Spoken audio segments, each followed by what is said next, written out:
Hey guys, how you doing? So I'm back on the bench, this time with a Nyson Models Studio Scale B-Wing from Return of the Jedi. And this has been in the stash for a while now. It's been just sitting in a box, and I've put an application in for a table at Star Wars Celebration. So I'm thinking I need to get some stuff done because most of my stuff is sitting in primer now. I need to get some stuff painted to show off, what I've been working on. If I get, if the application comes through and it turns out that I've got a table, then I need some stuff to bring. So I thought I'd get this B-Wing dusted off. And like always, I thought this would be a nice quick project. It doesn't seem warped or anything. And then when I got it out, it needed so much work. I've been sanding and cleaning up parts and trying to get stuff to work and trying to get the wings to stay open, and which was a nightmare, but I've got it working. These, sorry, it's so big that I can't zoom out enough to show you. These fold up and stay up. I don't want to push it too hard, but that does go right down. So the wings nicely stuck, and I will have it in the sort of T shape, so it sort of will be displayed. Well, I can display it any way I can have it.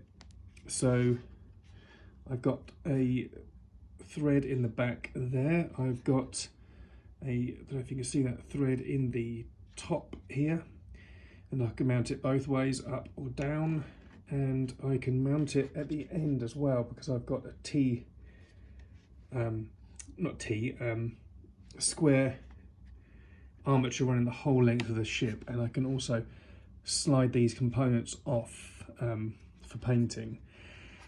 So yeah, just trying to get it looking right. And so, I mean, even this area here, it needed all sanding down the side, and it needed filling at the back as well. That looks horrendous because it's just got putty in at the moment. All the engines cover that, but the inside here needed sanding. There was a massive gap that had to be made up with styrene. You can just see the sorry, that's not really a shot. The styrene sort of V cut into it to make that gap close up. Yeah, so a lot of work's been done so far. I've had some armatures made, well, not armatures, but mounts made up, and it's nice to have these sort of chunky aluminium bars made up, just like the way ILM was. And then I've got this one at the moment. This will be sprayed with primer, then black, so it will look like the original one there.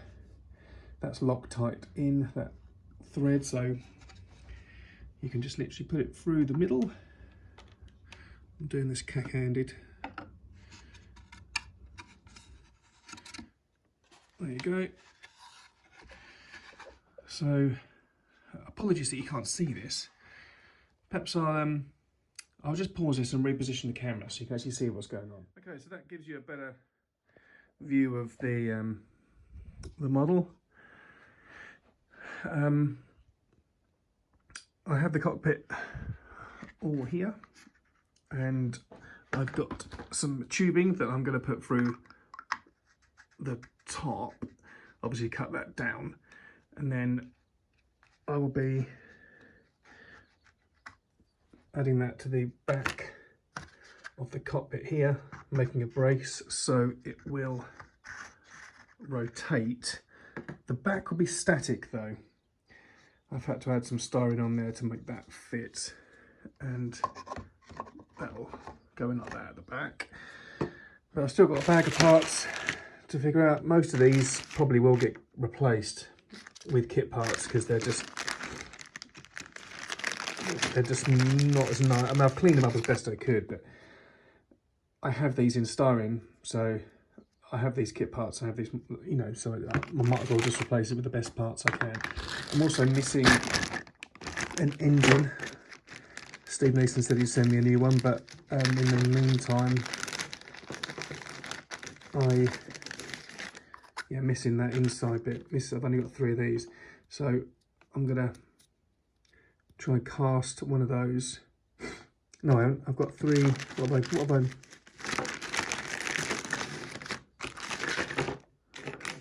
Yeah, I'm missing that inside bit, which is chrome. So that's what it looks like without. Sorry, that's what it looks like without. That's what it looks like within. So that inside bit, I'm going to cast a new one of those. This is it. That's the part.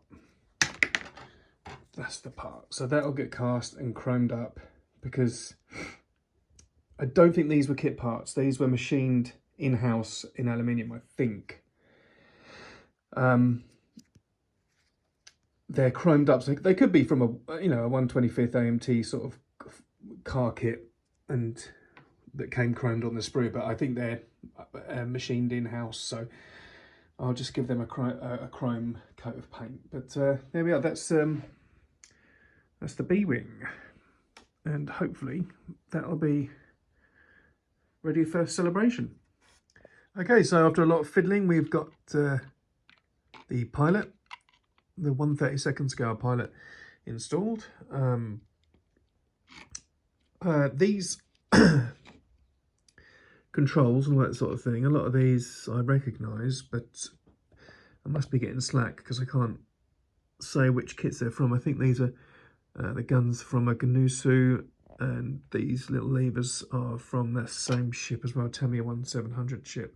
There's also lots of wiring that's inside the cockpit that attached to little tiny grain of wheat bulbs on the original model, and also inside the cockpit tub there's the little 1700 scale Tamiya parts in there. I did say I was going to add a pole to the back of the cockpit up here, but I chose a magnet instead, and popped a magnet on the back, so we can just pop that on, and then that rotates nicely like that, and then you can just slide that on when the time comes. I'm still going to add the parts underneath these parts, another cannon from that looks like a Midway cannon, Revell Midway possibly, or it could be Tamiya, I'm not sure. So I've got to put the underneath of those on, but yeah, we're getting there. Okay, so I've moved on slightly further. I've had to scratch a new gun on top. I think these were from, well, I've used them from the Morsakal railgun. The Hasegawa one, because the end piece here is from the Morsakal, and these are the wheels in it. But then looking at the ref, it doesn't. They possibly are the wheels, I'm not sure, but it's good enough for me. So that's sitting in there like that, and then you'll have the German Gepard, whatever it was, part that slides in like that, and yeah, that'll look okay. I've drilled the engines through the back because I'm going to have some lighting just for photos, really. I'm going to have it so the cap on the top can be just pulled off, and then I can get access to the wires and that sort of thing, and just plug it in for photos. At the back of the ship anyway, there's tons of wires at the back that'd be quite neat to leave that hanging so it's sort of accurate in a way. But I had to cast a new one of these like I showed you previously, and I've made a mould of it using this Siligum stuff, which is, it gets you out the muddle. That's all I can say really. It's just that 2-part white and blue that you mix together, and that creates your rubber for when you pour in your resin. But my resin was crap. It was this old stuff, so it came out okay. There's an air bubble in it, I can see now. It's got that black to it because I used an old brush to brush the resin around inside. So but it's I mean, I need to saw the end of that off. I think it'll work just about, but I'll give it a coat of primer, and if it looks awful, I'll order some new resin and do that again. Okay, so this is the cast. This one, still a bit wet from the primer, but it looks passable. The inside's a bit rough, but that won't be seen. So, yeah, I got myself out of a muddle with that one. The guns are both installed on the bottom, so yeah, we're getting there.